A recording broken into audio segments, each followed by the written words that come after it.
Namatay ang tatay niya dahil sa atake sa puso. Matapos kamkami ng mga Kastanyeda ang kanilang lupain. Makalipas ang 5 taon, bumalik ang dalaga para maghiganti at sinaid lahat ng yaman ng mga ito. Ngunit hindi niya inaasahan na magkakagusto siya sa nag-iisang anak ng mortal niyang kaaway. Ating alamin ang buong kwento. Pakiusap, itigil niyo po yan. Nakikiusap po ako. Malalakas na palahaw ni Lucy ang madidinig habang umiiyak. Nakaluhod dito at panay ang pagmamakaawa. Ngunit pawang mga bingi ang mga lalaki nakasakay sa backhoe na siyang nagde-demolish ng kanilang bahay. Mag-isa lamang siya sa bahay ng mga sandaling yun dahil nasa palengke pa ang kanyang tatay. Tanging paglalako ng isda sa palengke ang kanilang ikinabubuhay. Pakiusap, Madam Castañeda. Itigil niyo na po to. Halos pagapang na si Lucy kung lumapit sa ginang para lamang akapin ng binti nito't magmakaawa na ipatigil ang ginagawang pananakop ng kanilang lupain. Ang lupang iyon ay pag-aari nila Lucy, ngunit dahil nga hindi na naisalin sa kanyang tatay ang titulo ng lupang iyon, kinamkam ng mga Castañeda. Anak, humahangos ang tatay ni Lucy at halos maibato ang timba na hawak nito nang makita ang kalagayan ng nag-iisang anak. Nasasaksihan niya ang pagdidemolish ng kanilang bahay. Pero mas inuna nito ang kanyang anak na pulutin sa lupa. Tumayo ka. Ano bang nangyayari? Wika ng kanyang tatay. Anong ibig sabihin nito? Parang dinudurog ang puso nito habang nakikita ang kanyang anak na luhaan at wala siyang magawa kasabay pa noon ang pagkadurog ng kanilang bahay. Mga walang iya. Nasalo ng tatay ni Lucy ang kanyang dibdib kasabay ng paninikip nito. Tay! Malakas na sigaw ni Lucy habang umiiyak. Tay! Bumagsak ang kanyang tatay sa kanyang mga hita nang wala ng malay. Halos hindi na malaman ng dalaga kung ano ang gagawin niya. Mga kapitbahay, tulungan niyo po ako, tulungan niyo ako. Malakas na sigaw niya habang pinapanood lamang sila ng Castañeda na iyon. Kaagad na may tricycle na sumaklolo sa kanila at tinulungan ng kanyang tatay na maisakay doon. Bagaman marumi at luhaan ng dalaga, nagawa niya pa ring tignan ng masama ang ginang. Tandaan mo ang araw na to. Hindi pa ito ang huling pagkikita natin. Oras na nagkapera ko at yumaman, paluluhodin kita at paggagapangin sa hirap. Banta niya kasama ang matatalas niyang mga mata. Pero malutong na sampal lamang ang nakuha niyang sagot sa ginang.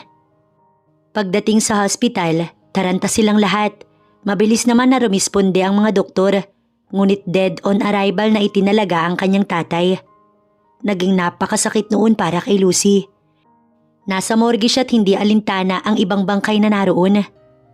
Tay! Halos pumiyok siya habang tinatawag ang kanyang tatay. Hinahaplos niya ang noo nito pataas sa matitigas na buhok nito. Parang patay din si Lucy ng mga sandaling yun. Nakatulala siya habang paulit-ulit na tinatawag ang kanyang ama. Nawari ito'y gigising. Tay! Uwi na po tayo, tay. Tara na po, tatay. Halos hindi na nasasambit ni Lucy ng maayos ang kanyang mga sinasabi. Dahil tuyo na ang kanyang lalamunan. Miski ang kanyang labi, dulot ng matinding pag-iyak. Tay! Tatay ko! Bagaman walang luhang lumalabas sa kanyang mata, ang kanyang nakakaawang tinig ang nagtulak sa mga nurse para ilabas siya sa morgue. Miss, kumuha na lang po kayo ng pangtubos sa tatay niyo. Anang nurse. Kapag ba nakakuha ko ng pera, sasagot na ba siya sa akin? Parang baliwang dalaga habang sinasabi ang mga katagang yun. Kaya kong mamalimos pero dapat buhay na ang tatay ko. Napasalampak siya nang sumagi sa isip niya na ang mga namamatay ay hindi na muling nakakabalik pa. Ang tatay ko! Wala na ang tatay ko! Malakas na iyak na naman niya. Mag-isa na ako. Mag-isa na lang ako. Paulit-ulit niyang sambit. Bumalik si Lucy sa kanilang baryo para humingi ng tulong sa mga kapitbahay niya upang mabawi ang bangkay ng kanyang ama. Ngunit dumaan muna siya sa lupa nila kung saan tuluyan ng nagiba ang kanilang bahay. Mga hayop kayo. Talagang hindi niyo pinigil ang paggiba sa bahay namin. Nanggagalaiting saad ni Lucy. Tandaan niyo, hindi niyo masasakop ang lupain namin. Tandaan niyo yan. Saad ni Lucy. Ubos na ang kanyang luha kaya kahit pagaano kasakit ang nararamdaman niya, wala na siyang luhang maibabagsak pa para sa mga walang yanyang kaharap. Tumawa ng mapang-insulto ang ginang na mata pobre. Inyo? Kailan pa? Nasaan ang titulo? Ipakita mo at ora mismo'y aalis kami dito, binibini. Tumawa ito ng mapang-insulto. Wala sa inyo, kaya kung ako sa'yo titigil na ako sa pangangarap. Hindi na pinilit pa ni Lucy ang kanya. Sinubukan niyang mamalimos sa mga tao doon dahil wala din naman siyang kamag-anak na maaaring tumulong sa kanya. 3,000 piso ang tinalaga ng hospital para matubos niya ang kanyang ama. Ngunit dahil hirap din sa pera ang baryo nila, 1,000 lamang ang kanyang nahingi. Naupo si Lucy sa gutter. Mag-aalas 6 na noon ng hapon. Nag-aagaw na ang dilim at liwanag nang may humintong kotse sa tapat niya. Isang babae na nasa edad 40 ang huminto sa harapan ni Lucy. Bumaba ito mula sa kotse. Anong problema mo, iha? Anang babae. Nasa hospital po yung tatay ko at hindi ko alam kung papaano siya kukunin. Bakit siya naroon? Patay na po ang tatay ko. Nangihina na ani Lucy. Kawawa ka naman. Gusto mo bang tulungan kita? Mapanukso kung magsalita ang babae. Pero syempre may kapalit. Pagbabayarin natin ang mga kastanyeda na yan. Anang ginang kay Lucy. Sabihin niyo lang po, babalikan ko sila. Nanginginig ang labi ni Lucy habang sinasambit iyon. Ngumisi ang ginang sa nakitang dedikasyon sa mukha ni Lucy. Pero hindi ka maaring humarap na lang ng ganyan sa kanila. Ayusin muna natin ang bangkay ng tatay mo. Anang ginang, pinagbuksan niya ng pinto si Lucy. Isang bangungot na ito'y panibagong buhay ng kakaharapin mo. Pangako, pagbabayadin natin silang lahat sa mga kawalang yaang ginawa nila. Anang ginang habang katabi si Lucy sa loob ng kotse. Tawagin mo na lang akong Tita Diana. Anang ginang na nagmagandang loob kay Lucy. Lucy naman po ang pangalan ko. Gusto ko pong malaman kung bakit niyo po ako tinutulungan. May lihim din akong galit iha sa mga taong yan.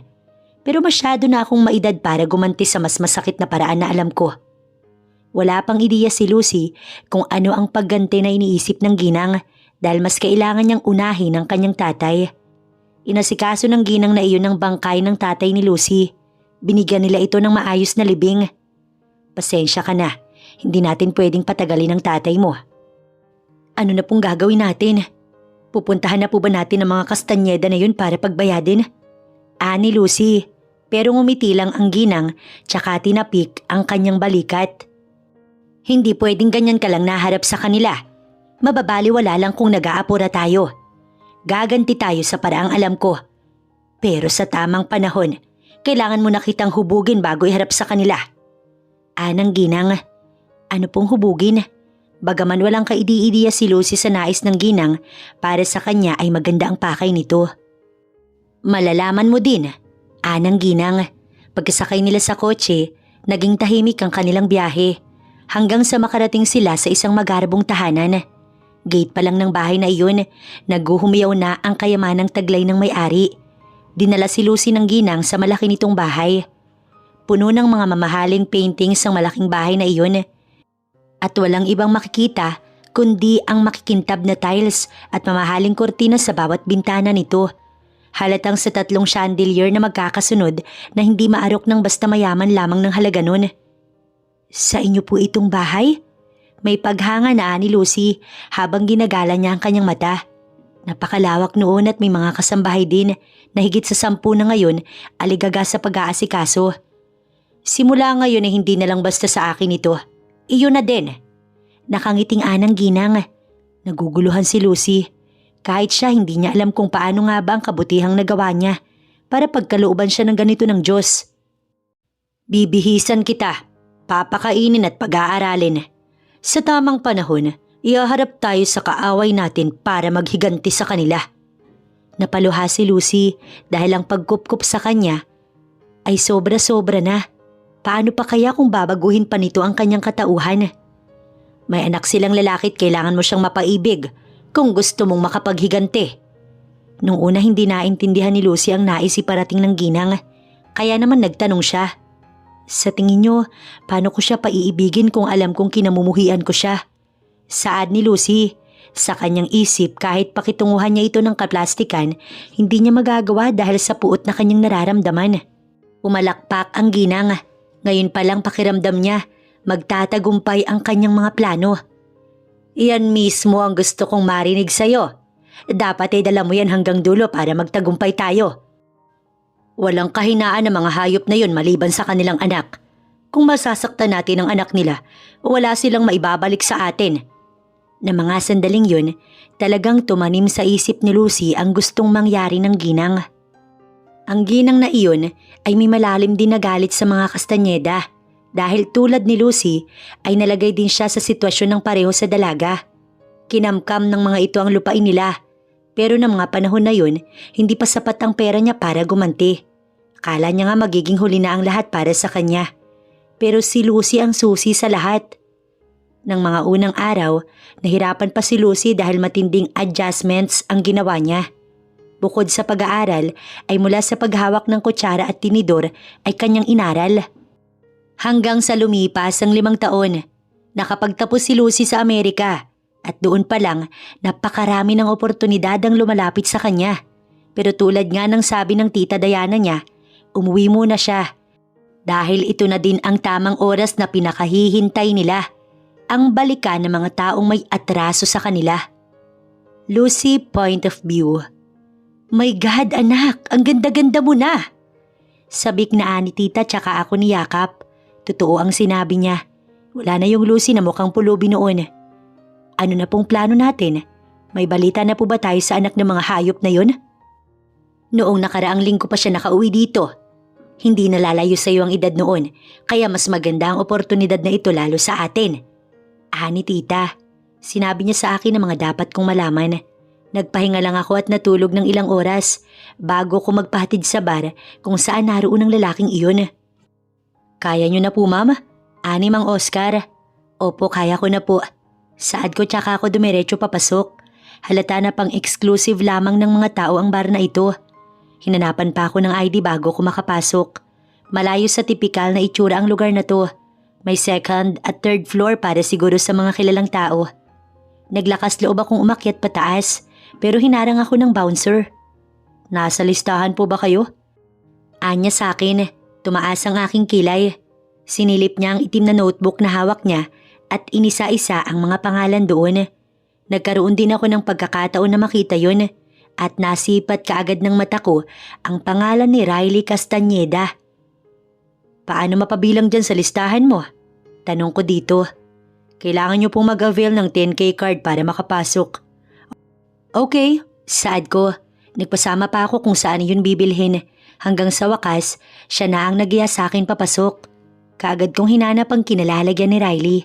Kasama siyang 2 lalaki kaya naman naupo ako sa bandang likod nila para mapakinggan ang kanilang usapan. To be honest, naghahanap ako ngayon ng magiging investor ng company. Lalo at bumabagsak ng ilang negosyo ng mami at daddy. Napangisi ako nang marinig ko ang kaunting impormasyon na iyon pero hindi pa rin sapat para maibsan ng sakit sa aking dibdib na napakatagal kong itinago. Madami dyan, maglakad-lakad ka para naman may makilala ka. Karamihan ng nandito ay anak mayaman. Dinig kong anang isa. Hinintay ko ang pagkakataon na tumayo si Riley para maghanap ng biktima. Pero sisiguraduhin kong siya ang magiging biktima sa sarili niyang pain. Umikot ako't mula sa malayo. Doon ako nagsimulang maglakad. Hawak ko noon ang isang baso ng champagne nang magkasalubong kami ni Riley. Sinadya ko siyang banggain dahilan para tumapon ang kalahati ng alak na nasa aking baso sa kanyang dibdib. Ngunit hindi naging hadlang iyon para saluhin niya ang aking bewang. Ng mga sandaling yun, natigilan ako dahil hindi ako naging handa sa kung ano ba ang itsura ng Riley na iyon. Napasinghap ako habang nakatitig sa mukha niya. Hindi ko maipaliwanag. Bilugan ang kanyang mga mata at matangos din ang kanyang ilong. Katugon ang maganda niyang labi. Gwapo siya kung susumahin at maskulado din ang kanyang katawan. Sorry, kaagad kong binawi ang aking sarili at umayos ako ng tayo bago niya pamapuna na nakatitig ako sa kanya. Okay lang, ikaw okay ka lang ba? Kinilabutan ako sa kanyang tinig. Malaki iyon ngunit halatang sincero ang kanyang pag-aalala sa akin. Oo, okay lang. Nakagat ko ang aking labi. Wala siyang kamukha sa kanyang mga magulang. Ngunit hindi iyon magiging dahilan para maibsan ang aking galit. Gayunpaman, nagpanggap ako na wala akong alam tungkol sa kanya. Minabuti kong layuan muna siya dahil baka mahalata niya ako. Pumunta ako sa bar counter at naupo sa high chair. Siniguro kong matatanaw niya ako sa kanyang pwesto nang bumalik siya sa upuan matapos niyang mag-CR. Tulad ng inaasahan ko ay may lalaking lalapit sa akin. Miss, anang lalaki sa akin. Hello, naiilang na saad ko. Sana lang ay mapansin niya ako bago pa ako mabastos. Napasinghap ako nang umakbay sa akin ang lalaki na iyon. Excuse me? Akmang tatayo ako nang pigilan ako ng lalaki. Dito ka lang, di pa nga kita nakakausap eh. Nagulat ako nang may kamay na humawak sa braso ko at sapilitang inalis ang kamay ng lalaki. Dun ka na lang sa table namin. Anya sa akin, tsaka ako iginiya papunta sa kanilang table. Nandoon ang dalawa pa niyang kasama. Ramdam ko ang malagkit na tingin sa akin ni Riley. Nagpanggap ako na may kukunin sa bag ko pero sinadya kong ilaglag ang calling card ko. Pinulot iyon ng kasama ni Riley. Montgomery Corporation? Basa niya sa calling card. Ano ka nang may-ari noon? Pamangkin, nag-iisang pamangkin. Nakangiting saad ko. Ikaw ang tagapagmana? Ayokong magyabang pero parang gano'n na nga. Kakamot-kamot na saad ko. Riley Castañeda. Kaagad na inalok sa akin ni Riley ang kanyang kamay. Literal na nagngit-ngit ang aking mga ngipin nang marinig ko ang apelyidong iyon. Kung papayag ka sana ay may business partnership akong i-offer sa'yo. Anya sa akin. Oh sure, no problem. Dalawin mo lang ako sa office. Nagkwentuhan kaming apat ng tungkol sa kanya-kanya naming mga buhay. Kinuwento ko sa kanila kung paano ko nag-aral sa ibang bansa. Inilabas ko ang tungkol sa pagkamatay ni tatay. So, ibig mo bang sabihin ni naghahanap din kayo ng pag-i-investan? Anang lalaki na nagpakilalang Paulo kanina. Oo sana pero syempre, hindi pa naman ako ganun kabihasa sa pakikipagnegosasyon. Kaya kailangan ko pa ding mamili ng maayos na company. I can help you. Saad ka agad ni Riley sa akin. Palihim ako na pangisi dahil sumang-ayon sa akin ng panahon. Paano ka pa uuwi? Medyo late na. Taxi na lang siguro? Saad ko. Nagpanggap ako malungkot pero kaagad akong sinalo ni Riley. Ako nang bahala sa pag-uwi mo. Kung gusto mo, ihahatid na kita. Hindi ba ako makakaistorbo sa'yo? Saad ko. Magpapakipot muna ako at magpapapilit. Hindi ko naman ipipilit kung ayaw mo din. Magalang na aniya sa akin, kaya bahagya ako na pangiwi. Kala ko ipipilitin niya ako. Sige na pare, para masiguro nating maayos na makakauwi si Miss Lucy. Ani Paulo, iginiya nila ako papasok sa kotse. Hindi ako umimik, sa halip ay itinuon ko sa malayo ang aking paningin.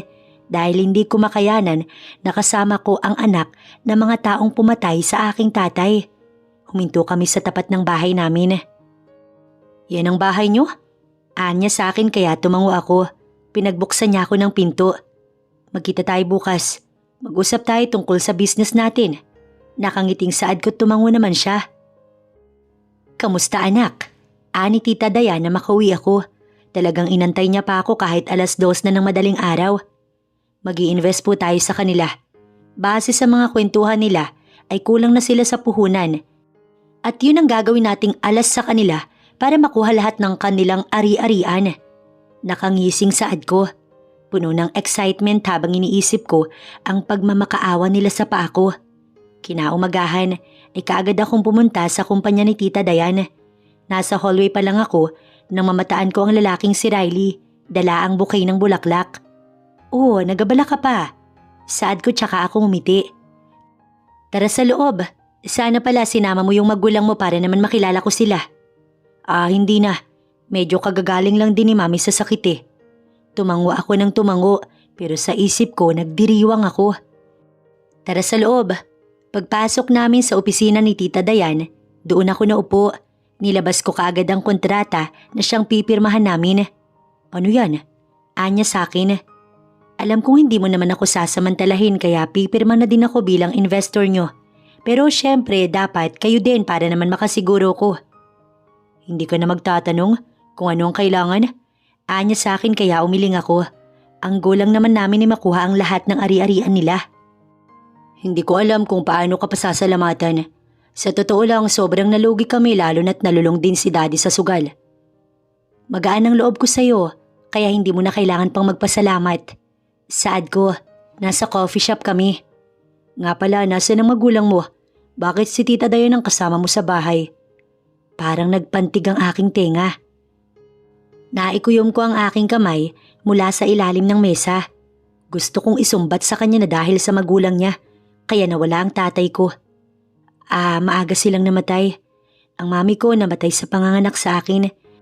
Habang ang daddy ko naman inatake dahil sa sama ng loob. Natigilan siya at natahimik. Tinignan niya ako. Sorry to hear that. Bala kong dumalaw sa Tagaytay bukas. Maganda doon at nakaka-refresh ang view. Baka gusto mong sumama para din makita mo ang malawak na taniman namin ng tabako.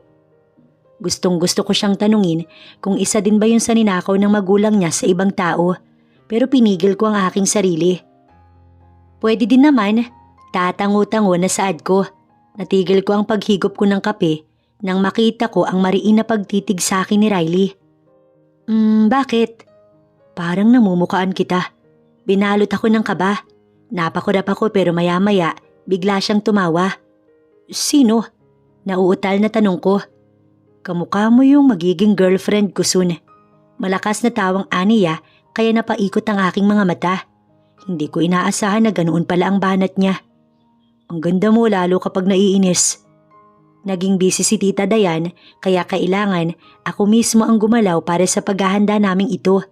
Alam niya din na sasama ko kay Riley sa Tagaytay. Basta ang binili niya lang, huwag kong kakalimutan ang aming mga plano. Sinundo ako ni Riley sa bahay namin. Hindi ko talaga maitatanggi na napakagwapo niya sa kahit saang anggulo. Sayang nga lang dahil kastanyeda ang dugo na nananalaytay sa kanya. Napagod ka ba? Anya sa akin nang marating namin ng malaki nilang rest house. May tagapangalaga din doon ng kanilang bahay. Hindi naman gaano. Nang bumaba ako sa kotse, humalik sa balat ko ang napakasariwang hangin. Bumalik sa alaala ko ang bahay namin ni tatay noon. Tara, ipapakita ko ang taniman namin ng tabako. Hindi naman kami gaanong napagod sa biyahe, kaya ayos lang sa akin na maglakad-lakad. Ang daddy ang nagpatanim nito. Talaga? Sayang lang din dahil natuon sa sugal ang atensyon niya. Ikaw, hindi ka ba mahilig dun? Anak nila ako pero hindi ibig sabihin noon. Pareho kami ng gusto at ugali. Marami akong ayaw sa kanila. Napahinto ako sa paghakbang. Sinsero kung magsalita si Riley. Isa na doon ang mga ginawa nila sa mga taga-nayon. Lumungkot ang tinig ni Riley at natouch ako doon. Nasa abroad ako noon at wala akong kakayahan para pigilan sila. And I was 23 that time. Isang bata na hindi pa kayang tumayo sa kanyang paa. Bumagsak ang aking luha. Kung nandoon kaya siya, buhay pa kaya ang tatay ko? Why are you crying? Nag-aalalang aniya kaya iniwas ko ang aking mga mata. Wala, may naalala lang ako. Tara na, tumuloy na tayo. Anyaya ko sa kanya. Malawak ang taniman nila at nakakaengganyo ang pulang mga bunga noon. Kung magpatayo ka kaya ng coffee shop dito, tapos mag-imbento ka ng kakaibang timpla ng kape. Saad ko habang naglalakad kami. Medyo maputik ang daan dahil sa ulan. Mabuti na nga lang at naka-flat akong sandals. Tinignan ako ni Riley. Bakit? Tanong ko sa kanya. Kung ikaw na lang kaya ang magpatayo para may dahilan ka para pumunta dito. Ngumiti siya ng husto, kaya nasilayan ko ang hukay sa kanyang pisngi. Marami akong trabaho, baka hindi ko yan maasikaso kung sakali na magpapagawa ko. Parang gusto ko na lang na mag-quit sa amin at mag-apply sa'yo. Kinikilig na aniya kaya napatawa ko. Akala ko ay magpapaka-plastic ako sa kanya, pero totoong tumatawa ko sa tuwing babanat siya sa akin. Panay kakalukuhan, mas kailangan ka ng magulang mo. Konti pa. Anyat na patigil ako sa paghakbang. Anong konti pa? Konti pa. Mas mukhang kakailanganin na kita kaysa sa kanila. Hinampas ko ang dibdib niya para pigilan ang mga banat niya, pero hinuli niya lang ang kamay ko. Seryoso ko. Riley naman Tipid siyang umiti. Hindi naman ako nagmamadali, tara na. Nagulat ako nang isalikop niya ang kanyang kamay sa kamay ko. Ano kaya ang mararamdaman niya kapag sinimulan ko ng paghihiganti ko? Ang sabi ko'y wala na akong pakailam sa kahit na sino. Basta ang mahalaga, magawa ko ang aming plano. Pero ano to? Bakit iniisip ko ang mararamdaman niya? Nakabalik na kamit nasa kwarto na din habang nagmumuni-muni. Tinawagan ko kaagad si Tita Dayan para magbigay ng impormasyon at bala kong ipasunog ang kanilang pananim. Kabababa ko lang noon ng linya nang kumatok si Riley. Inayos ko ang aking sarili bago siya pagbuksan. Nakahanda na ang lunch. Nakangiting anya sa akin. Sige, susunod na ako. Isinara ko muna ang pinto tsaka ako malalim na huminga. Hindi ka dapat makonsensya. Isipin mo na lang nung nagmakaawa ka. Nung mamatay ang tatay mo, hindi sila nakaramdam ng konsensya, Lucy. Kausap ko sa aking sarili. Muli kong pinakawalan ang natitirang bigat sa loob ko bago ako lumabas. Paglabas ko ay naghihintay na sa akin si Riley. Puno ng pagkain ng mesang naroon. Tumayo siya sa kanyang kinauupuan nang makita niya akong palapit. Matapos ay pinaghatak niya ako ng upuan para sa akin. Hindi naman ako malakas kumain. Bakit ganito kadami? Wala lang, gusto ko lang ipadama sa iyo na welcome ka palagi sa lugar na ito. Nakangiting anya. Gusto kong kumbinsihin ang puso ko na maging matigas kahit na si Riley ang aking kausap. Ang taong malayo ang ugali sa kanyang mga magulang. Ngunit hindi noon mapagtatakpan o maitatama ang pagkakamali na nagawa ng kanyang mami at daddy sa akin. Nasa kalagitnaan na kami ng pagkain nang pumasok si Mang Densyo habang humahangos. Sir Riley, nasusunog po ang mga pananim nyo. Hindi po namin alam kung papaano nakapasok ang mga taong yun. Pero amoy na amoy po namin ang gasolina na itinapon sa kapihan. Napasinghap ako't kinain ng konsensya habang si Riley napatayo at puno ng pag-aalala. Hindi niya na nagawang magpaalam sa akin dahil sa pagkataranta, nagtatakbo siya kaagad palabas habang ako nasaluko ang aking dibdib. Hindi ko alam na ganito kaagang magagawa ni Tita Dayan ang plano namin. Naglakad din ako't sinundan si Riley. Malayo pa lang, amoy na amoy ko na nga ang gasolina na sinasabi ni Mang Densyo. Lilinga-linga ako habang naglalakad at hinahanap si Riley hanggang sa makita ko siyang problemado ang muka habang salo ang kanyang noo. Ibinaling ko sa mga pananim ang aking atensyon at parang dinudurog ang puso ko dahil natupok talaga iyon ng apoy. Riley, tawag ko sa kanya. Ang matapang niyang mata na nakasanayan ko ay nawala. Sa halip ay napalitan iyon ng mangiyak-ngiyak niyang mata. Bakit sumunod ka pa? Sana nag-stay ka na lang doon at kumain.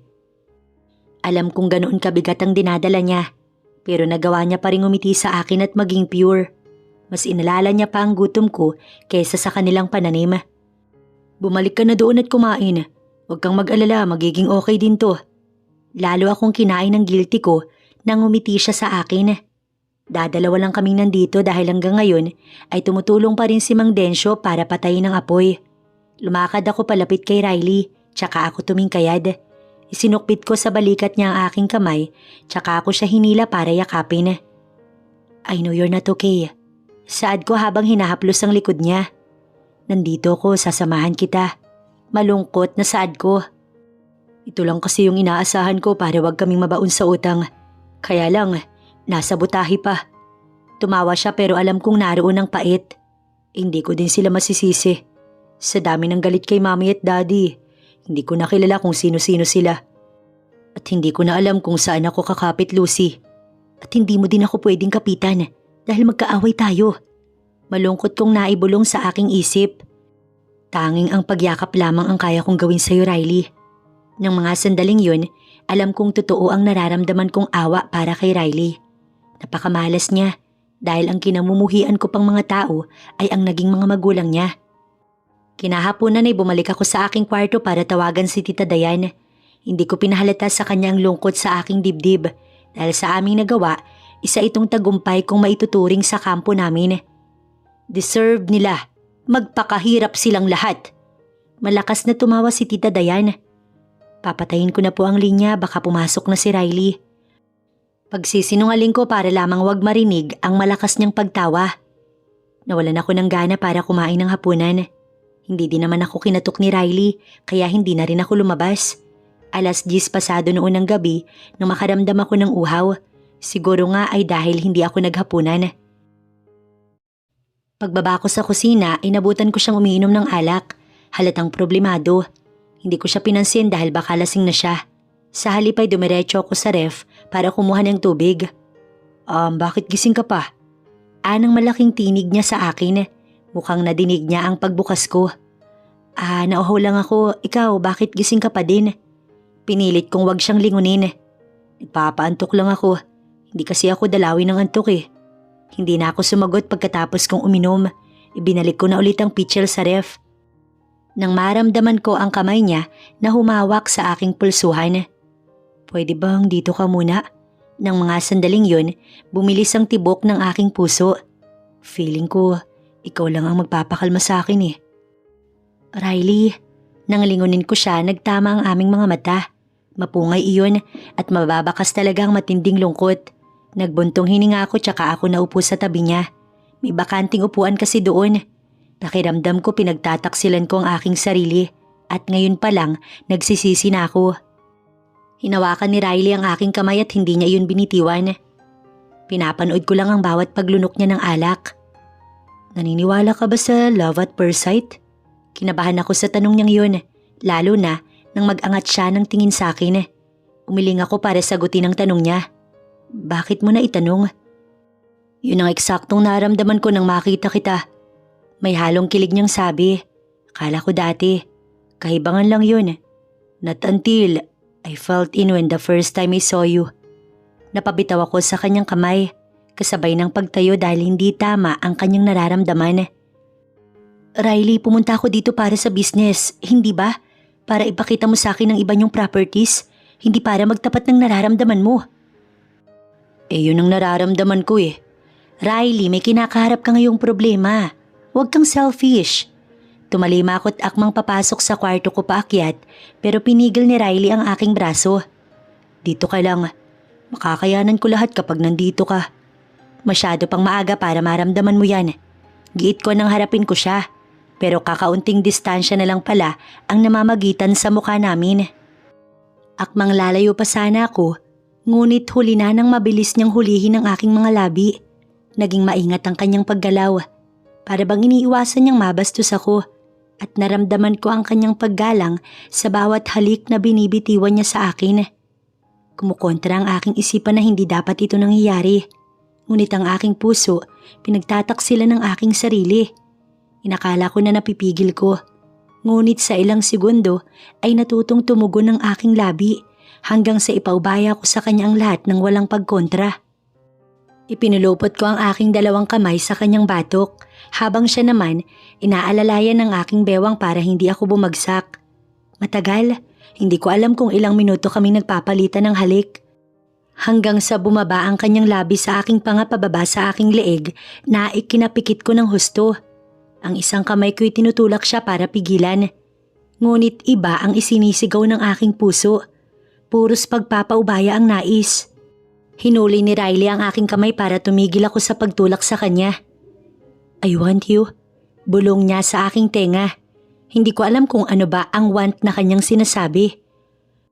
Riley, masyado tong mabilis. Umiiling na saad ko ngunit ang aking tinig ay malambing.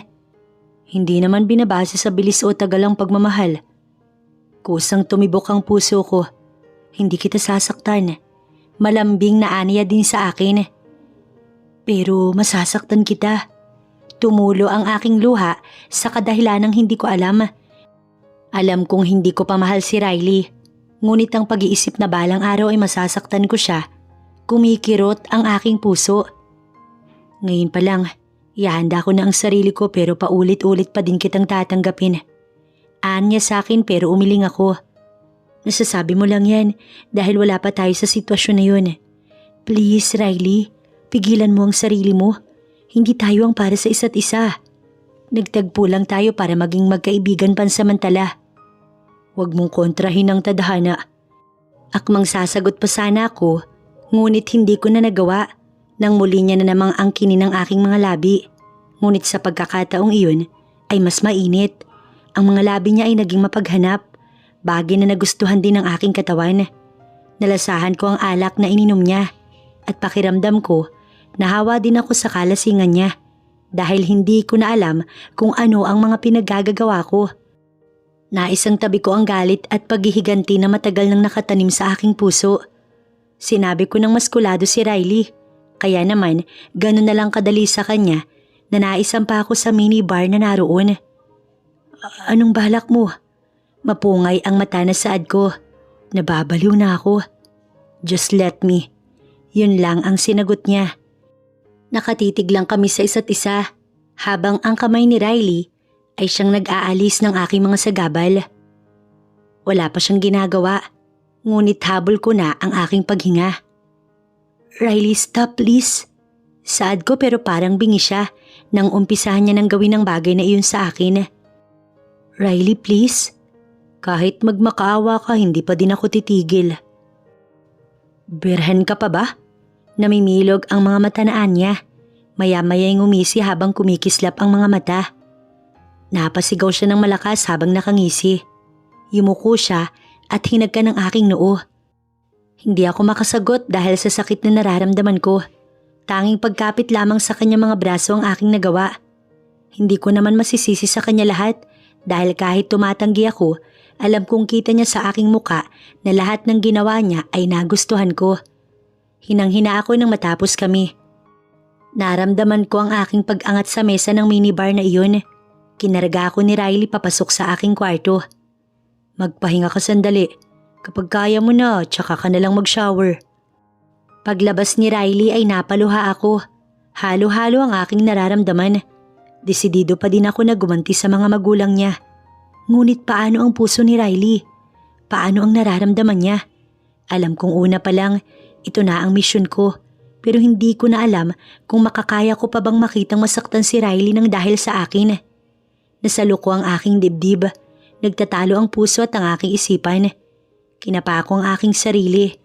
Medyo makirot pa ang nararamdaman ko. Pero hindi naman ako pwedeng matulog lang ng ganito. Kaya tiniis ko para makapag-half bath man lang. Kinaumagahan ay sarado pa ang mata ko. Pero pakiramdam ko ay may mata nang nakatitig sa akin. Kaya minulat ko ang aking mata. Nakaupo si Riley sa kama habang nakatitig sa akin. Bakit? Kanina ka pa? Tanong ko. Wala, gusto lang kitang pagmasdan. Kahit saang anggulo ang ganda mo. Anya, kaya nahiya ako. Panay ka talaga kalukuhan? Bumangon na ako. Pero napangiwi ako nang maramdaman ko pa din ang kirot. Kasabay noon ng gumunita ang alaala kagabi. Ang mga naganap sa amin. Hindi ko pinahalata na may dinaramdam ako. Pumasok ako sa CR para maghilamos. Paglabas ko hindi na naman ako nakaligtas sa kanyang mga mata. Naiilang ako. Bakit ba ganyan kang tumingin? Nakalabing saad ko. Kinakabisa ko lang ang itsura mo. Tumayo siya sa kinatatayuan niya, tsaka naglakad malapit sa akin. Feeling ko matatagalan pa ako dito. Alam mo naman marami ang kailangan kong ayusin dito. Ipahatid na lang kita kay Mang Densyo. Sorry kung hindi mo na-enjoy ang pagpunta dito. Malungkot na Anya. Okay lang, naiintindihan ko din naman. Pabor din sa akin kung magtatagal siya dito. Dahil mas mabilis kong maisasagawa ang mga plano namin kung wala siya doon sa Manila. Si mommy or si daddy na lang ang papapuntahin ko sa company mo para ma-close na ang deal. At maipaliwanag mo na rin ang mga dapat na ipaliwanag sa kanila. Sige. Naideposit ko na din naman ang kakailanganing pera doon sa binigay na bangko ng sekretary mo. Kaya tingin ko, okay na ang lahat. Baka maya-maya, lumakad na rin ako kaya mag-aasikaso na ako. Nagulat ako nang bigla niya akong hilahin para yakapin ng mahigpit. Mabilis na ang 2 weeks pero tingin ko, aabot ako ng 1 buwan dito. Malungkot na aniya habang hinahaplos ang likod ko. Huwag ka muna mag-isip ng kung ano-ano. Mas kailangan ka rito, Riley. Kung sakali na maging okay ang lahat, magkikita pa naman tayo sa Manila. Pagsapit ng 11:00 ng umaga, lumakad na rin ako palabas ng Tagaytay. Tinanggihan ko nang ihatid ako ni Mang Densyo dahil alam ko na mas malaki ang may tutulong niya kung nasa tabi siya ni Riley. Higit doon ay mas alam niya ang kalakaran sa napinsalang pananim. Sumakay ako sa taxi bago ko pa i-message si Tita Dayan na pabalik na ako. Dumating din naman si Mang Oscar sa sinabi kong lugar na pagsusunduan niya sa akin. Alam niyo po ba yung ginawa namin ni Tita Dayan? Yun bang pagpapasunog? Oo, iha. Hindi malungkot, ngunit hindi rin naman masaya nang sumagot sa akin si Mang Oscar. Hindi ba't parte ito ng paghihiganti niyong dalawa? Ano at ganyan na mukha mo? Hindi ba dapat ay masaya ka? Huwag mong sabihing nahuhulog ka na sa binatang Kastanyeda. Napatingin ako kay Mang Oscar. Hindi na ako magugulat pa. Hindi ko naman sinasabi na dahil gwapo siya. Pero kasi sa pulpa lamang noon, ako na ang sumusubaybay sa binatang Kastanyeda. At ibang-iba ang ugali niya sa mga magulang niya. Kahit nakakalungkot isipin, nakasama siya sa magdudusa sa kasalanang wala naman siyang kinalaman. Magulang niya ang dahilan ng lahat, kaya't hindi pa din ako titigil nang dahil lang sa ibang ugali niya. Hindi ko na pinatagal pa ang aking plano. Kinaumagahan ay pumunta kaagad ako sa kumpanya para ipatawag ang mag-asawang Kastanyeda. Nasa conference ako noon, nakatalikod ang aking upuan sa malaking mesa at nakaharap naman iyon sa salaming pader ng building habang pinapanood ko ang mga naglipa ng sasakyan sa highway. Miss Lucy, nandiyan na po sila. Anang sekretary ko. Hindi ako natinag sa pagkakaupo ko hanggang sa narinig ko na bumukas ang pintuan. Have a good day, Miss Lucy. Masiglang anang tinig ng ginang. Nang sa wakas ay narinig ko rin. Nabuhay sa dugo ko ang pait, galit at bighati na napakatagal ko ng kinikimkim. Inikot ko ang aking upuan at doon ay nakita ko silang mag-asawa. Malayo na ang itsura nila kumpara noon. Talagang malaki ang kanilang itinanda. Mukhang malaki din talaga ang problemang kinakaharap nila dahil mababa kasi iyon sa kanilang mga muka. Maging ang kanilang buhok na dati ay itim, ngayon ay puro uban na. Have a seat, Mr. and Mrs. Kastanyeda. Alok ko tsaka ako tinuro ang maraming bakanting upuan. Ngumiti ako at tumango. Tumayo ako at kinuha ang papel na pinaserox ko at tig-iisa ko silang binigyan ng kopya noon. Ano to? Anang ginang. Katunayan na nabili ko na ang kumpanya nyo. Nabili ko siya ng murang halaga sa tulong ng anak nyo. Ngunit ang sabi ni Riley ay investment lamang ang mangyayari. Giit ng Ginoo. Well, hindi ko na problema kung hindi siya nagbabasa. Thumb mark niya ang nandyan at nagpapatunay ito na sumasang-ayon siya sa bentahang naganap. Nakangiting saad ko. Miss Lucy, baka nagkakamali lamang po kayo. Anang ginang sa akin. Ibabalik ko na lamang ang pera nyo. Basta ibalik nyo sa amin ang kumpanya. No! Business is business. At hindi na mababago yun. Kailangan ko pa bang magmakaawa sa'yo? Pakiusap. Anang ginang. Lumuhod na makiusap ka man. Hindi na mababago ang desisyon ko. Wala akong magagawa kung tatanga-tanga kayo. Mapang-insulto kung sambitin ko ang mga katagang yun. Balita ko, may mga tao din kayong nilamangan noon.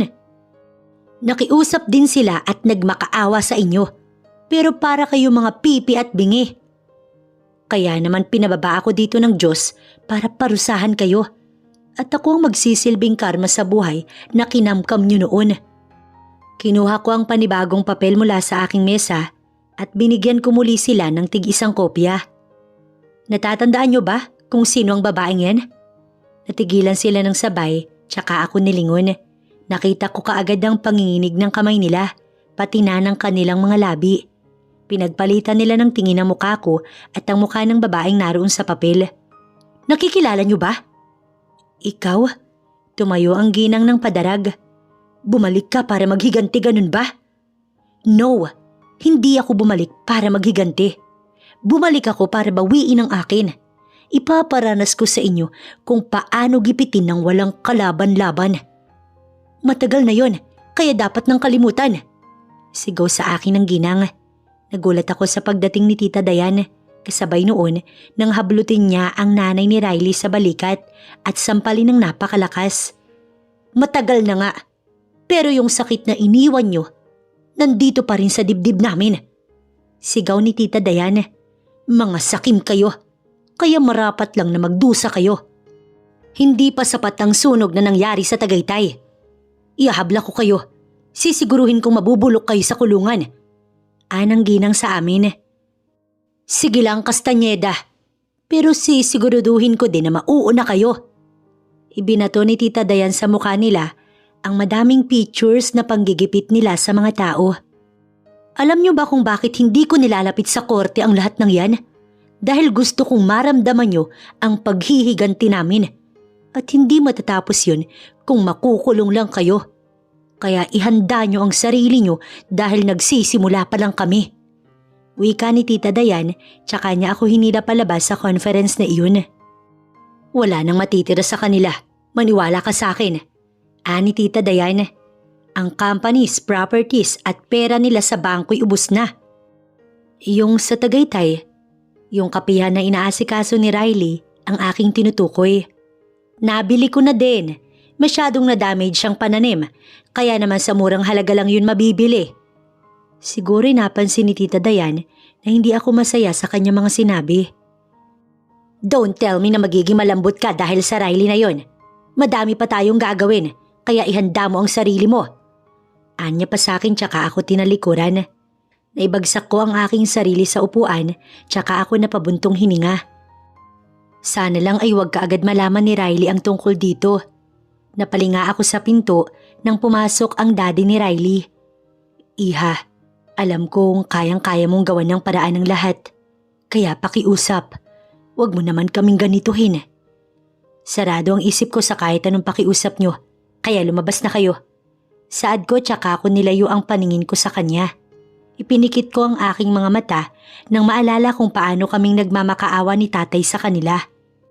Kinaumagahan ay parang normal lang ang lahat pagpasok ko sa kumpanya. Mabigat ang pakiramdam ko na naupo sa swivel chair hanggang sa mapasinghap ako nang makita ko si Riley. Matatalim ang tingin na ibinabato niya sa akin. Sabihin mo sa akin na hindi totoo lahat ng nalaman ko. Anya tsaka niya ibinagsak sa harap ko ang kopya ng papel na ipinakita namin ni Tita Dayan sa kanyang magulang. Katunayan na nabenta na ang kanilang kumpanya. Ano yan? Totoo ba yan? Binenta? Alam mong investment lang ang kasunduan natin. Malakas na sigaw niya. Bakit? Kasalanan ko bang hindi ka nagbasa? Kung may dapat kang sinisisi, sarili mo yun at wala nang iba. Malakas na sigaw ko. Come on, Lucy. I trust you more than to myself. At hindi ko alam na magagawa mo sa akin to. Hindi mo alam ang pinagdaanan ko, kaya wala kang karapatan na ganyanin ako. Pinandilatan ko siya ng mata. Kasabay noon nang bumagsak ang butil ng aking luha. Kung iisa-isahin ko sa iyo ang mga pinagdaanan ko, baka hindi tayo matapos ngayon. Nagmakaawa sila sa inyo. Kung may nagawa man sila, sana patawarin niyo. Hindi niya naituloy nang malakas ko siyang sinampal sa mukha niya. Hindi mo alam kung ilang beses din ako nagmakaawa sa magulang mo. Matapang na saad ko habang bumabagsak ang aking luha. Hindi mo alam kung ano ang kahayupang ginawa nila sa akin para mapunta ako sa sitwasyong to ngayon. Nanginginig ako habang sinasabi ko yun. Oo, isa ako sa mga taong galit sa pamilya mo. Isa ako sa mga tao na yun na siniraan nila ng buhay. Pinatay nila ang tatay ko nang hindi humihingi ng tawad. Nagmakaawa ko, lumuhod at gumapang para lamang mapagbigyan na wag na nilang kunin ang lupain namin. Pero ano? Inangkin nila at pinagiba ang bahay namin, Riley. At hindi sapat ang paghingi nila ng tawad dahil nawalan ako ng ama. Malakas na sigaw ko habang umiiyak. Hindi siya nakapagsalita at mukhang napatulala matapos niyang malaman ang katotohanan. Yung sa Tagaytay, sabihin mo, planado ba yun? Tumingin sa akin ng malungkot niyang mata. Hindi ko alam kung yung sa amin o yung sa properties nila ang kanyang tinutukoy.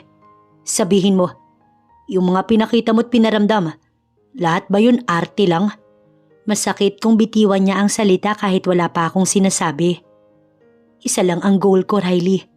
Ang bawiin ang hindi naman dapat sa inyo. Kaya labas na ako kung iisipin mong... Napasinghap ako nang hawakan niya ang aking balikat. Totoo ang lahat ng sinabi at pinakita ko sa'yo. Totoo na mahal kita at gusto kita. Na kahit alam kong ginagago mo na ang pamilya ko, handa ko pa ding intindihin yun. Matigas na aniya. Nakita ko ang pagpatak ng luha niya na ikinadurog ng aking puso. Pero hindi ako pwedeng maging kahinaan ng plano namin. Matagal na namin itong binubuo. Kaunti na lang at makikita na namin ang bunga. Dahan-dahan kong inalis ang kamay niya sa aking balikat. I'm sorry. Hindi ako ikaw kaya magkaiba tayo. Please, Riley. Kasama sa plano na paibigin ka. Kaya kung ako sa'yo, ititigil ko na ang pag-a-assume na ginagawa mo. Lumabi ako tsaka ngumisi. Wala akong gusto sa'yo. Yung nangyari sa atin, ano yun?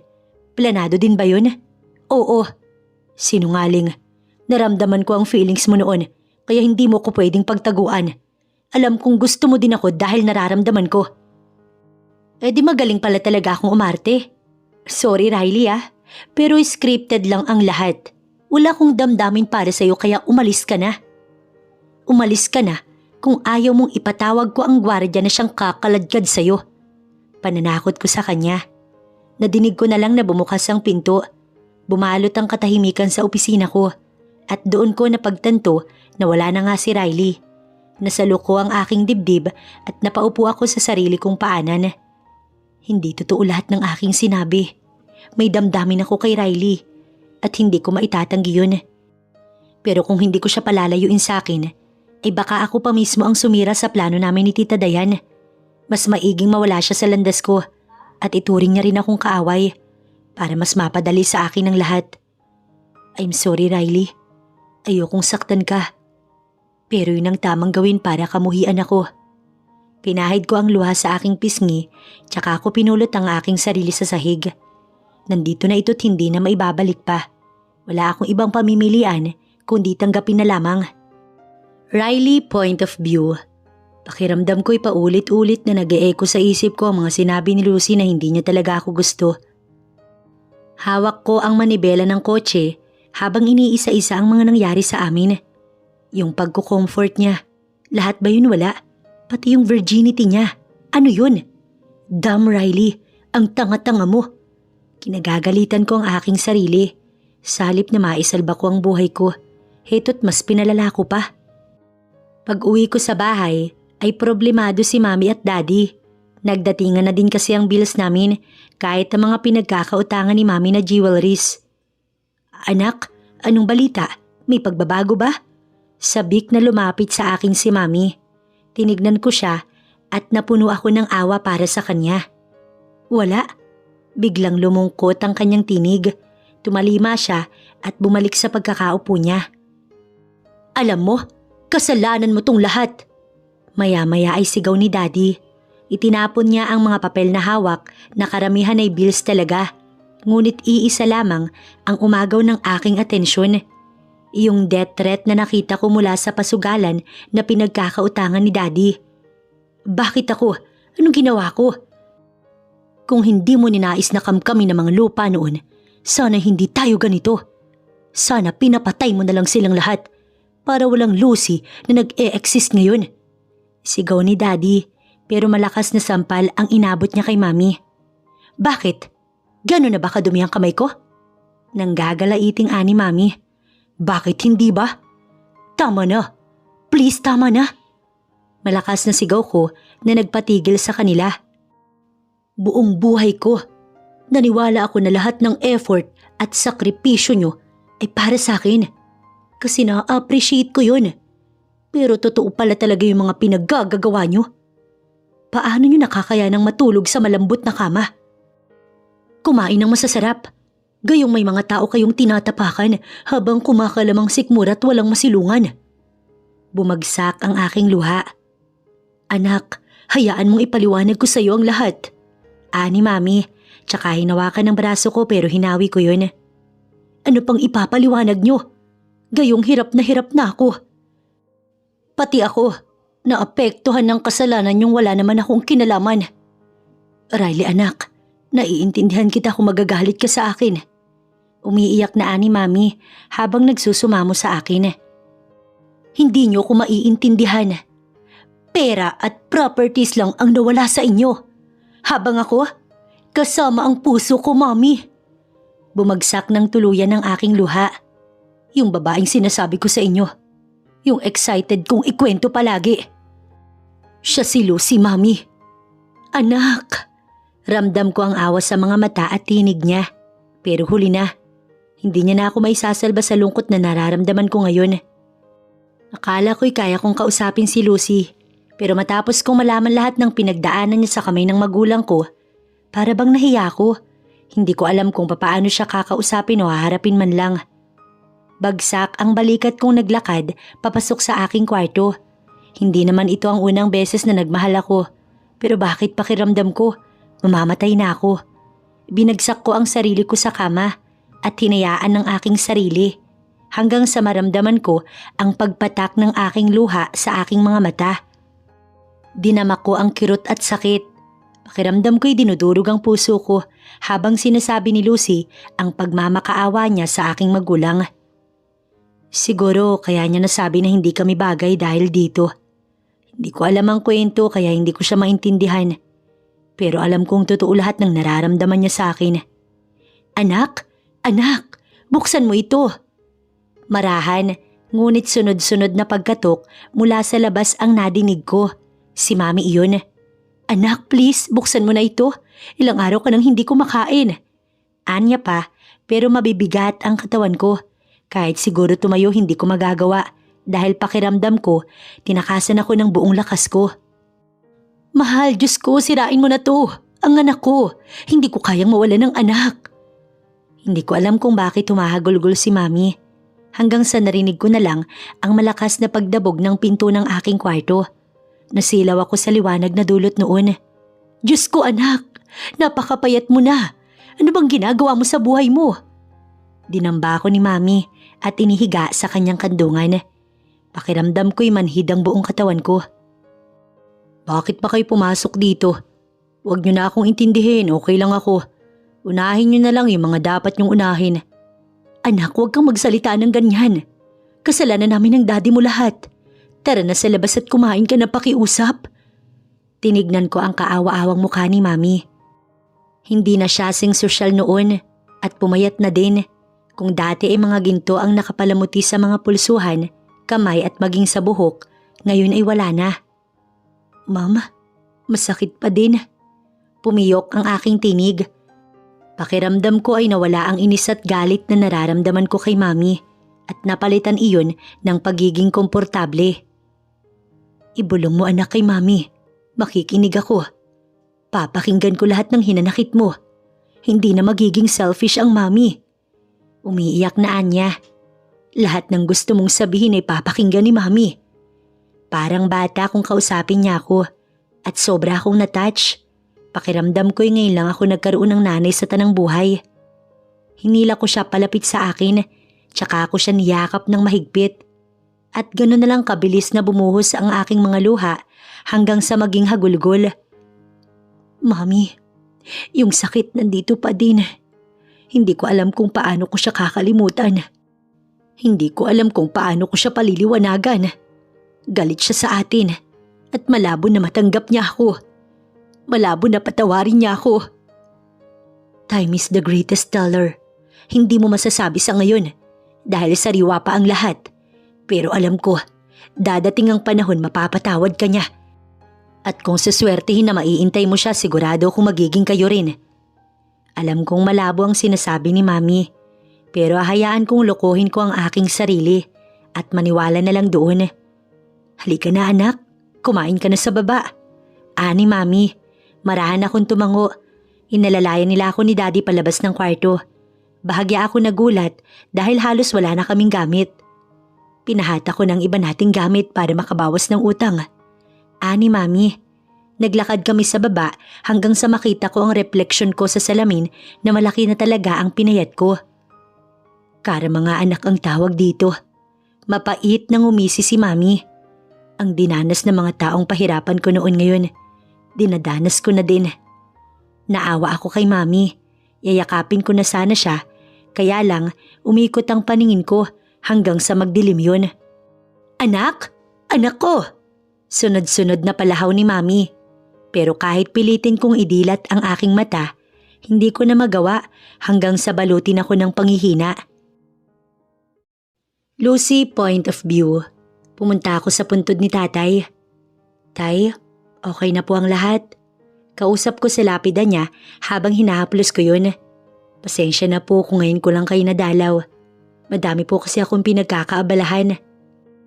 Masaya po ba kayo na naipaghiganti ko kayo? Wala pong natira sa kanila. Saad ko matapos ay pumatak ang aking luha.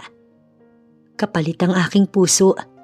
Hindi ko na masasabi kung talaga bang masaya ang itay kung sakali na malalaman niya ang nasa puso ko. Tay, mauuna na rin po ako. Madami pa din po kasi akong aayusin. Sandali ko pang tinitigan ang lapida ni tatay hanggang sa tumayo na ako sa aking mga paanan at bumalik sa aking kotse. Pumunta ako sa kumpanya at hindi ko inaasahan ang aking bisita. Mag-iisang buwan na rin mula nang huli kaming magkita ni Mrs. Castañeda. Malayo na ang itsura niya sa nakagawian ko. Halata na malaki ang itinanda niya at bukod doon ay talagang naghihirap na siya dahil hapis na ang mukha niya. Ano at narito kayo? Saad ko. Sapat na ang aking paghihiganti para maibsan ang aking galit. Ngayon ay awa ang nangingibabaw sa aking puso. Nakatayo pa lang ako sa pinto nang lapitan niya ako para lumuhod. Hinawakan niya ang aking mga binti. Kulang na lang, halikan niya ang aking paa. Ano bang ginagawa niyo? Alam kong minsan ko ding pinangarap ang bagay na ito. Ngunit mula nang makilala ko si Riley, bigla iyong nagbago. Kahit paano, nagkaroon ako ng respeto sa kanyang mga magulang. Tumayo po kayo dyan. Hindi po ako natutuwa. Iha, nadurog ang aking puso sa paraan kung paano niya sambitin yun. Bagaman wala pa siyang sinasabi. Ngunit ang kanyang tinig ang nagpapatunay kung gaano siya nagmamakaawa sa akin. Nagsusumamo ako sa iyo. Kahit kaunting tulong lamang. Nasa bingit ng kamatayan ng anak ko. Napasinghap ako't nagulat. Malamang na si Riley ang sinasabi niya. Pero hindi ko pinahalata ang aking pag-aalala. Sa halip na natili akong kalmado. Tutulong lang ako kung tatayo kayo dyan. Hindi na babalik ang buhay ng tatay ko. Kahit pa paghirapin ko sila ng husto. Tumayo siya't gano'n na lang ang pagkabasa ng kanyang muka dulot ng luha. Naupo ako sa swivel chair ko at inaya ko naman siya na maupo sa upuan na nasa harapan ko. Anong nangyari sa kanya? Mula nang huli kayo mag-usap, hindi na siya lumabas ng kwarto. Masyadong nasaktan ng anak ko nang malaman niya ang lahat. Hindi kita sinisisi dahil ako ang may kasalanan ng lahat. Mahal na mahal ka ni Riley. Totoong gusto nang bumagsak ng aking mga luha. Ngunit pinigil ko iyon dahil ayoko magmukhang mahina pagdating sa kanilang anak. Ngunit sinabi ko na sa kanya, maaring nagtagpo ang landas namin. Ngunit kailanman hindi kami maaaring magkadaupang palad. Galit ako sa pamilya niyo at hindi mababago yon, Mrs. Castañeda. Hindi niya maibabalik ang buhay ng tatay na nawala dahil sa inyo. Lumuha man kayo ng 3 balding tubig, lumuhod man kayo buong buhay niyo sa asin at magpakamatay man kayong lahat, hindi niyo maibabalik ang buhay ng tatay ko. Bumagsak ang aking luha. Hindi niyo ako maiintindihan dahil hindi kayo nawalan. Alam kong iniisip niyo na sobra-sobra ang paghihiganti ko. Iha, nagsusumamo ko. Huwag mo na akong patawarin. Kung gusto mo, lalayuan ko ang anak ko pero huwag mo siyang iwanan. Magbibigay ako ng tulong na pinansyal para kay Riley. Sasagutin ko ang lahat ng hospital bills niya. Maging ang mga prutas na kailangan niya. Wala kayong iintindihin pero pagkatapos noon, puputulin ko na kung anong meron sa amin. Mula sa aking drawer, inilabas ko ang tseke at naglagay ng 20,000 piso. Huwag niyo na akong dramahan. Bumalik na kayo sa ospital at asikasuhin ang anak niyo. Saad ko tsaka ako inilayo ang aking mga mata sa kanya. Sunod-sunod ang paghingi niya sa akin ng pasasalamat. Pero isa man, wala akong sinagot dahil hindi ko naman ginawa yun para sa kanya, kundi para kay Riley. Paglabas niya, sunod-sunod na umagos ang luha sa aking mga mata. Kung ano ang pinagdaraanan ko, tiyak na higit-higit ang pinagdaraanan ni Riley ngayon at wala akong ibang magagawa kundi ang panoorin lang siya habang lumalabang mag-isa. Kinahapunan, nagdesisyon ako na bisitahin si Riley sa hospital. Nagkataon naman na wala doon ang mami at daddy niya. At tanging ang 2 kaibigan lamang niya ang naroon, sina Jake at Paulo. Lucy? Ani Paulo nang makita ko sila kausap ng nurse at doktor. Anong balita? Nasaan ang mami at daddy ni Riley? Kumuha ng damit. Bumaba ang platelet count ni Riley kaya kailangan siyang masalinan ng dugo. Type O po ang pasyente. Anang doktor. Type O ako. Kaagad na saad ko. Hindi na ako nagdalawang isip pa kaya naman iginiya ko ng nurse sa loob ng kwarto ni Riley dahil may bibilhing gamot sila Paulo. Pagpasok pa lamang sa kwarto, talaga namang bumagsak ang aking luha nang makita ko ang matinding pagbagsak ng katawan ni Riley. Putlang-putla ang balat niya habang pikit ang mga mata. Diyos ko! Nasalo ko na lang ang aking labi habang umiiyak. Ma'am, tumahan na po kayo. Mas kailangan po nating bilisan para hindi na bumaba ang platelet ng pasyente. Wika ng nurse. Tumango ako at isa-isang ginawa ang kanyang mga sinabi. Kasama na doon ang pagpipiti. Hinuli ko na ang pagpiti dahil alam ko naman napapasa ako doon. Kaagad akong pumasok sa CR para mag-test noon. Ngunit napamaang ako sa naging resulta. Buntis ako? Nauutal na saad ko kasabay ng pagsalo ko sa aking bibig. Buntis ako. Miss Lucy, katok ng nurse kaya napasinghap ako. Si Riley, anong gagawin ko? Sino ang isasalba ko? Maaring malaglag ang anak ko oras na nagbigay ako ng dugo sa kanya. Nasa na po yung result para makapag-blood trans na po tayo? Nanginginig ang kamay ko nang iabot sa kanya ang resulta. Buntis po kayo? Paano po yan? Hindi ba pwedeng kahit buntis ako? Ma'am, kapag po nagkaroon kayo ng heavy bleeding, baka malaglag ang anak nyo. Bukod doon, mawawalan pa ako ng lisensya. Gawin natin. Hindi kita ipapahamak. Malakas ang pangangatawan ko kaya please. Miss Lucy, halata ang takot sa kanyang mata. Sige, ganito na lang.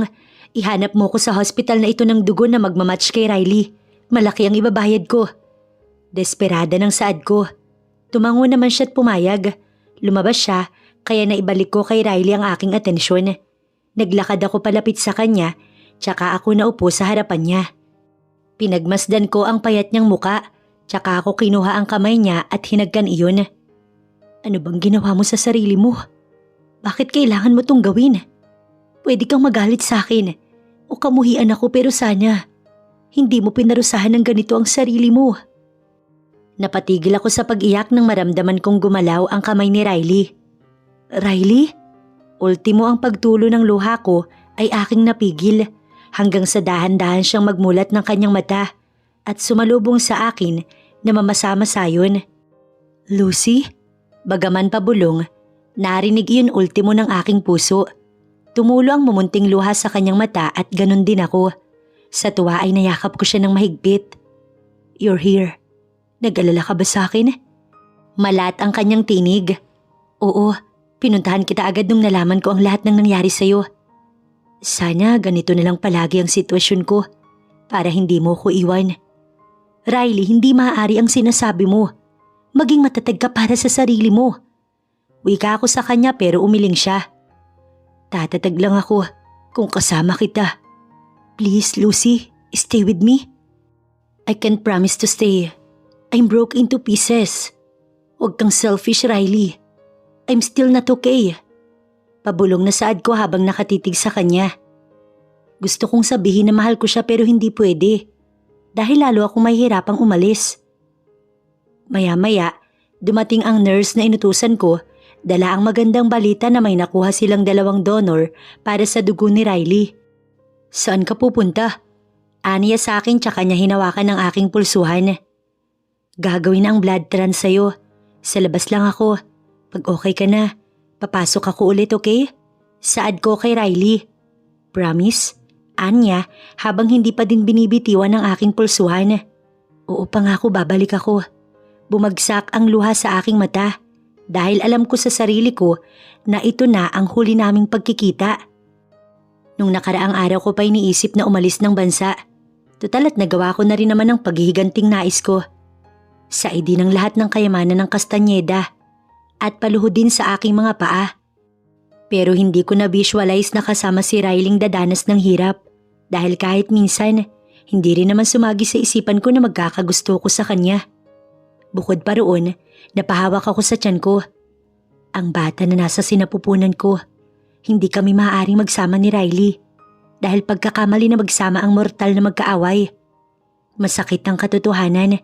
Ngunit kailangan namin itong tanggapin. Pinahid ko ang mumunting luha sa aking mata Tsaka ako nagdiretso palabas ng hospital. Lucy? Tawag sa akin ng mami niya na magkasalubong kami kanina sa hallway kasama ang daddy ni Riley. Inilayo ko ang paningin ko. Hinawakan niya ang kamay ko. Salamat, Iha. Alam ko ang lahat ng ginawa mo para sa anak ko. At tatanawin ko itong malaking utang na loob. Maraming salamat. Ginawa ko iyon para kay Riley. Ngunit hindi ibig sabihin noon, tapos na ako sa inyo. Hindi pa din mapapawi ang sakit sa puso ko. Sana nga lang dumating ang araw na pagod na ako magtanim ng sama ng loob sa inyo. Marahan kong binawi ang aking kamay, tsaka ako sila tinalikurang mag-asawa. Riley, I'm sorry. Alam ko nga hanapin mo ko sa pagdilat ng mata mo. Pero wala ka ng Lucy na makikita kahit kailan. Pumasok ako sa kotse ko at kaagad na dinrive yun. Madilim na nang makarating ako sa bahay kung saan nag-aantay sa akin si Tita Dayan. Umiinom siya ng wine habang nakaupo sa sofa. Galing ka sa hospital? Kumpara noon ay mas kumalma na siya ngayon. Hindi na ganoon ang gigil na nararamdaman niya sa mga kastanyeda. Palibhasa nga ay sapat na ang paghihiganti na ginawa namin. Opo, dinalaw ko si Riley. Sabihin mo, mahal mo ba ang lalaking yon? Ani Tita Dayan, iniwas ko ang aking paningin dahil nahihiya ako sa kanya. Hindi ako magagalit. Ano't ano man ang maging sagot mo dahil yan ka. Tao tayo, kaya normal lamang ang magmahal. Buntis po ako. At si Riley ang ama. Bahagya siyang nagulat. Malayo ang reaksyon niya sa inaasahan ko. Akala ko ay magagalit siya sa akin at itatakwil niya ako. Ano ang plano mo sa batang yan? Wala po akong planong ipasalo sa kanyang bata. Balak ko pong bumalik sa Amerika at manirahan na doon. Sigurado ka? Hindi mo ba sasabihin sa kanya? Paano kapag hinanap ka niya, anong sasabihin ko? Tita Dayan, wag niyo po akong ituturo sa kanya pakiusap. Saad ko tsaka ako hinawakan ng kamay niya. Hindi ko alam kung ano magagawa ng taon. Maaring itanggi o itago mo sa kanya ang katotohanan. Ngunit ang panahon ng magtatakda kung hindi ba talaga magkukros ang landas niyo. Ani Tita Dayan sa akin. Basta, ano man po ang mangyayari, wag na wag mong sasabihin kung nasaan po ako. Gusto ko magkaroon naman si Riley ng kapayapaan. Naisip ko mula nang magtagpo ang landas namin, lalong humirap ang buhay para sa kanya. Kaya naman hindi na ako dadagdag sa kanyang isipin. Pero anak, lalo mo lang pahihirapan si Riley sa gagawin mo. Ani Tita Dayan, buo na po ang desisyon ko. Mapait akong umiti, tsaka ako naglakad paakit sa kwarto. Inikot ko ang aking paningin. Ito na ang huling gabi na makakaupo ako sa kamang ito. Ito na rin ang huling gabi na magkikita tayo. Saad ko tsaka ako hinanda ang aking mga gamit. VIP ticket ang kinuha ko para hindi na din ako mahirapan. Patapos na ako nun sa paggagayak ng mga gamit ko nang pumasok si Tita Dayan. Alam mo bang hinahangaan ko ang katapangan mo? At wala ka na ring dapat patunayan pa sa akin, Lucy. Naging successful lahat ng plano natin dahil sa'yo. Kaya naman kung ano man ang plano mo sa buhay, susuportahan kita. Kung sakali na magkaroon ka ng problema, huwag kang magdadalawang isip na tawagan ako at pupuntahan kita kaagad doon. Si Madeline, isama mo siya para naman may katuwang ka doon. Ani Tita Dayan patungkol sa aking sekretary. Salamat po. Hindi ko po kakalimutan lahat ng naitulong niyo sa akin. At habang buhay ko pong lilingon ninyo, Tita Dayan. Naghintay lang ako ng ilang oras bago tuluyang pumunta ng airport. Hinatid din ako ni Tita Dayan at ng ilang kasambahay na naging kaklose ko na rin. Sa huling sandali, sinilip ko ang naiya. Kailan kaya tayo muling magkikita? Saad ko tsaka ako umiti. Riley point of view. Naramdaman ko ang kaginhawaan sa aking katawan hanggang sa imulat ko ang aking mga mata. At doon nakita kong si Mami at Daddy na puno ng pag-aalala. Kasama si Paulo at Jake. Ngunit may isang nawawala sa aking paningin. Teka, huwag ka munang kumilos. Pigil sa akin ni Daddy nang akmang tatayo ako. Si Lucy, nasaan siya? Sabi niya babalik siya. Baka umuwi lang yon. Galing din siya sa trabaho kaya sana intindihin mo din anak. Ani Mami. Hindi ko alam kung maniniwala ba ako sa kanya o ano. Gusto ko makita si Lucy. Yun ang gusto ko. Bro, makinig ka na lang kay tita. Nahiya ako kay Paulo kaya naman ikinalma ko ang aking sarili. Naniwala ako sa sinabi ni Mami na baka nga umuwi lang si Lucy. Pero lumipas ang ilang oras, araw at maging buwan, wala akong Lucy na nakita. Sabi ng Mami ay binilin daw sa kanya ni Lucy na magpalakas ako kapag daw bumalik na ang dating sigla at katawan ko. Tsaka pa lang sa akin magpapakita si Lucy. Kaya naman talagang minadali ko ang pagbawi ko sa aking katawan. Nag-focus ako sa pagkain ng prutas at gulay, maging sa pag-gym, para mas mapabilis ang aking pag-recover. Ma'am, wala pa bang message si Lucy sa inyo? Saad ko isang umaga. Hindi na nga pala kami nakatira sa dati naming bahay at ibinenta na namin iyon. Pansamantala, nangungupahan kami sa medyo maliit na upahan. Anak, sasabihin ko na sa iyo ang totoo. Mahinang ani Mami. Kumunot ang noo ko at sa palagay ko ay hindi maganda ang kanyang sasabihin, pero nakinig pa rin ako. Si Lucy, ang huling usapan namin ay noong bago ka masalina ng dugo. Hindi ko alam kung nasaan siya dahil wala naman talaga kaming usapan, anak. Naibukas ko ang aking bibig kasabay ng pagtulo ng aking luha. Ano? Nanginig ang aking labi. Halo-halo ang aking nararamdaman, ngunit lamang ang galit. Alam kong nagawa lamang ni Mami na magsinungaling sa akin para sa sarili ko ring kapakanan. Pero ang mas masakit ay niloko niya na naman ako at itinago sa akin ang katotohanan. Naiwanan na naman ako mag-isa na walang ideya at mukhang tanga for the whole time. Hindi ko masisisi si Mami dahil alam kong hindi pa rin siya okay hanggang ngayon. Imbis na magwala at sumigaw, tinalikuran ko siya habang patuloy na bumabagsak ang bawat patak ng aking luha. Nang araw na yun, ikinulong ko na naman ang aking sarili sa kwarto. Ngunit wala na akong balak na gawin ang ginawa ko noon dahil ngayon ay malinaw na kahit ano ang mangyari sa akin ay walang Lucy na darating dahil wala na siya para sa akin. Kung mahalaga pa ako sa kanya, hindi niya ako matitiis ng ganito katagal. Nang sumunod na umaga, nagpunta ako sa kanilang company. Sir, pinagbabawalan po kayong pumasok dito. Anang gwardiya sa akin. Papasukin niyo nga ako. Kilala ko ng may-ari ng kumpanyang to. Ako si Riley at boyfriend ako ni Lucy. Pero hindi na po si Miss Lucy ang may-ari ng kumpanya. Huwag niyo nga akong lokohin. Hindi niyo na ako mabibilog. Papasukin niyo ako. Let him in. Anang lalaki sa likod ko. Dinaanan lang ako nito. Sinundan ko naman siya. Kung mapapansin mo, hindi na katulad ng pangalan noon ng kumpanya na sinasabi mong sa girlfriend mo. Anang lalaki. Hindi ka naman siguro bobo para maisip na nagsasabi ng totoo ang gwardyang yun. Kung ganun, nasaan si Lucy? Wala akong Lucy na kausap dito. Si Miss Diane ang nagbenta nito sa akin. Ngunit huwag kang mag-alala. Kilala naman kita dahil may biniling siya at ipinabibigay niya sa iyo ito. Oras na hanapin mo ang Lucy na sinasabi mo. Tahimik kaming sumakay sa elevator hanggang sa magbukas yun. Dumiretso kami sa dating opisina ni Lucy na ngayon. Ibang-iba na nga ang itsura. Manly na ang design noon. Hindi tulad nung si Lucy pang nakaupo. Fresh at maliwalas ang pagkakaayos. Naupo ang lalaking iyon sa swivel chair. Tsaka may kinuha sa kanyang drawer. Isang brown envelope. Here, hindi ko alam kung anong laman yan. Ikaw na ang umalam. Aniya tsaka tumayo at ako'y iniwan. Binuksan ko iyon ng dahan-dahan. Nakita ko ang isang tseke na nagkakahalaga ng 200,000. Ayon sa sulat na nakasalaysay doon, ay nais ni Lucy na gamitin ko ang perang yun para muling magsimula ng aking buhay na kung maaari gawin ko yung puhunan para sa panibagong negosyo. Ngunit ang huling salita na nasa dulo, ang pinaka tumatak sa puso ko, yun ay ang mga kataganga. Wag mo na akong hahanapin kahit na mamiss mo ko. Hindi na ako babalik para sa'yo, Riley. Napahawak ako sa aking dibdib kasabay noon ng matinding pagluha ng aking mga mata. Sa ikalawang pagkakataon, muli kong naramdaman ng matinding sakit sa aking puso. Saan? Saan kita hanapin? Wala na akong gustong makapiling kundi ikaw lang, Lucy. Yun ang paulit-ulit na sinasambit ng aking labi. Wala akong pakailam kahit pa madinig ako ng kung sino sa labas ng opisinang ito. Para akong bata na nagwawala ng mga sandaling yun. At walang magulang na gustong lumapit sa akin. Nang mapagod ako kakaiyak, pinulot ko ang sarili at tumayo.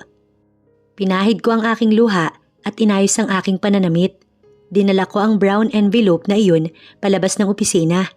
Pero hindi nangangahulugan na sinusukuan ko na si Lucy. Alam kong sa katayuan kong ito, wala pa akong kakayahan para harapin siya. Kaya hindi ako susuko. Paglabas ko ng kumpanyang iyon, napatingala ako sa madilim na kalangitan. Mukhang bubuhos ang ulan at nakikisabay sa pighati ng aking puso. Diyos ko, huwag niyo naman po kong tiisin.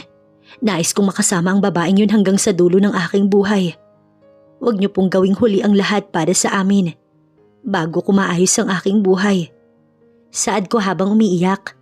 Bumagsak ang pailan-ilang patak ng ulan sa mukha ko. Dinama ko yun. Ang lamig ng ulan. Parang ganoon na din kalamig ang puso ko. At ibabalik lamang ang init noon kapag bumalik na din si Lucy sa akin. Pumasok na ako sa aking kotse bago pa mabasa ang brown envelope na dala ko. Hindi ko sinabi kay mami at daddy ang pera na hawak ko. Dahil pinag-iisipan kong maigi kung saan ko ito dadalhin at kung paano ko ito mapapalago ng mas mabilis gamit ang pagninegosyo. Deal? Tanong ko kay Ivana tsaka ako inalok ang kamay ko sa kanya. Siya ang investor na dinala sa akin ni Jake para magsimula ng bagong negosyo. Malawak ang ubas na pananim nila kaya mas makakatipid ako. Isang wine company ang bala kong buuin at si Ivana ang gagawin kong tulay para mas mapabilis ang paghahanap ko kay Lucy. Mas mag-work to kung may feelings na kasama. Matamis ang ngiti na ani Ivana sa akin. Hindi na kailangan noon. Kaya kong mag-handle ng negosyo, Miss Pruma. Magtiwala ka sa akin. Ngunit labas ang ating puso dahil nakatali na ang puso ko. Wala akong pakailam kung ma-offend man siya o hindi. Sarado ang puso't isip ko sa pag-ibig na yan. Matututuhan mo din ako mahalin, Riley Castañeda. Kinikilig na ani Ivana sa akin matapos ang pirmahan namin. Let us see. Walang masama kung mangyari ngayon. Mauna na ako. Tinalikuran ko siya at nauna ako lumabas ng restaurant na pinagkitaan namin. Konting panahon na lang, Lucy. Mahanap din kita, pangako. Araw-araw, iyon ang itinatanim ko sa isip at sa aking puso.